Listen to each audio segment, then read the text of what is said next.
Hello po, magandang araw. So, sagutin ko lang po itong tanong tungkol sa pag-update ng passport from single to married. Ano daw po bang ilalagay sa pag-fill out ng form?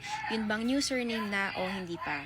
So, in my case po, share ko lang po muna na nung ako po ay nag-process ng application form, ang nilagay ko muna is yung aking married name. Unfortunately, parang thrice na ata akong nag-apply or nag-process ng application form.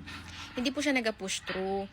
Tapos hindi ko alam kung bakit hanggang sa parang na-realize ko na lang na baka lang naman kasi yung passport na gusto kong ipa-update is ang nakalagay na name doon is yung maiden name. So tinry ko po yon and nag-push through yung aking application. Tapos po, ang mangyayari na nun, ang ginawa ko na lang is doon po sa printed form, kasi po ipiprint yung form na yun, apabago naman po sa inyo yun ng staff doon sa DFA office. And yun, wala naman pong problema. Ganun lang po yung reminder ko, no?